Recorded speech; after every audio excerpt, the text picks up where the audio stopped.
While continuing with this theme, Miranda Lephoko was left paralyzed years ago after being shot by her husband, who afterwards took his own life. Now she's helping others in similar positions. As we continue to commemorate 16 Days of Activism, we're joined live by Miranda to tell us more about her journey. Miranda, thank you so much for joining us this evening and for being brave enough to share your story. Can you hear us? Yes, I can. Thank you so much, Faith, for welcoming me. Fantastic stuff. Now, you were shot by your husband, who then, after shooting you, decided to commit suicide. Will you briefly take us through what happened on that day, as well as the journey of recovery after that? Okay, just briefly, we were married for 8 years, and it was a marriage where I was experiencing emotional abuse until it got to a point when I decided to move away. At first, I went away and I left. There was a breakup for 1 year, 3 months, and then he convinced me to come back to say that he has changed. And then I was convinced and I came back. But after coming back, I realized that we're still fighting about the same things. And then I moved out and I went back to my parents' place. So in that particular day, I was coming because there was an issue of a geezer in the house. So he called me that I must come over.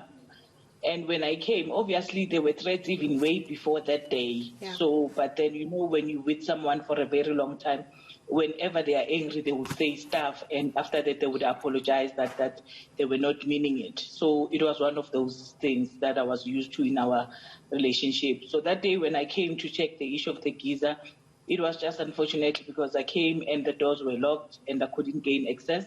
As I was about to leave, then he came in. So when I approached him to tell him that what was I here for, and then I could pick up that the mood was completely different because he was very angry that day that it's good that I came, and that day I was not going to go anywhere, we both going to die. So to me, it was like he's still angry, but he was going to calm down because I remember trying to convince him that, no, I realized that it's not a good day. I'll come some other time when he has calmed down. But then when I turned back as I was about to go, that's when I heard the sound of a gun turning on. Then I could realize that, no, he really means what he's saying now. And I spoke to him trying to convince him, but then unfortunately it was one of those days where he had made a decision that he's finally going to do it. Even my friends tried to call the police, which were never on the scene, and they called my dad, and my dad came. So I was happy that my dad came because I thought that since somebody was coming for my rescue, at least my life will be saved. But then it was just unfortunate because as we were about to leave with my dad, and then when I looked at him, that's when he started shooting. And he fired 3 shots. He thought I was dead. And then he shot himself and died on the scene. Sure. You say that you've learned early on that you cannot pity yourself. What was your anchor during that time? Because as you're mentioning what had happened to you, it's one of those stories that one may be allowed to even wallow in that self-pity, be angry at the world, be angry at themselves, be angry at those who were not there to help. So what has anchored you during this process? You know, it's so amazing. If I can tell you that I went to coma for 8 days, right? And when I came back and I could fully remember what has happened to me. But then the concern at that time, it was about me and my health. And when I was told that I would never be able to walk again, you know, my feelings froze because I couldn't even cry. It only hit home after a week when I realized that my life has changed. I won't be able to do things for my own now. I would require assistance from other people and even my family. And that day I cried. Let me tell you, I cried the whole day. And in the afternoon, I started asking myself that I've been crying. Is it changing my situation? And I realized that it's not changing my situation. The doctor has just told me that I'm paralyzed from waist down. I won't be able to walk again. So from that day, I had to pick up and I said, okay, Mimi, this is now a transition. It's from your able life to a disabled life.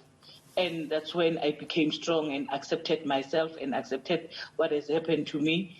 And that's how I managed to move on. Yeah. I mean, not only did you move on, but you also decided to be altruistic in your cause. I mean, you founded an NPO called Bring Change in Me. Tell us a little bit about that one. I mean, from being an individual who was a victim of gender-based violence to somebody now who's going on and helping other people in the same situation. Okay, what came about, you know, when it's the two ladies that are disabled that are co-founders of Bring Change. It was after realizing what has happened to me as a survivor, that what support am I getting from anyone, from the government or anything? Because you see, with victims, they get publicity, like Prince was saying, but how about those stories that are not told on the media? And there's a lot of survivors out there who's giving them support. And there's perpetrators that are getting rehabilitation in prison. But what about us as survivors? What about our parents who experienced these traumas? And then we said with my colleague, and we said there's a need for this organization to exist, especially for women and young girls with disability, because that's the most vulnerable group and which they don't pay attention to. You find that there's NPO organization that exists, but how many are they talking about issues of women and young girls with disability? Then that's when we decided to form that organization. Yeah. Listen, I wish you and I had the entire day to tell us about your story, your journey, because it certainly is an inspiring one. But what would you say to a woman who is watching this conversation that you and I are having right now, who may still be in an abusive relationship at the hands of her partner? How would you encourage that woman? You know, I always say when I go and do my chats and say, you know, we come from big families where when you think of going back home, you're thinking that maybe your space is no longer there or you used to sleep under the table. But I always say that go back home and sleep under that table with a happy heart. You know, if you are in a relationship that's got threats, take those threats serious, because at the end they will be realistic. And I always say that if you don't run away now, you might not be fortunate like I was. Maybe you can be part of the statistic if you look at the stats of South Africa that is rising every day. And it's sad because it was happening years back, it's still happening now. It makes me wonder that would it ever stop. Yeah. Miranda, thank you so much for your bravery. Thank you for sharing your story. Thank you for your heart. But most importantly, thank you for turning your story into an inspiration for many lives that may be witness to it. A gender-based violence survivor, Miranda Lephoko, giving us an insight in terms of what she went through, as well as the foundation now of Bring Change in Me.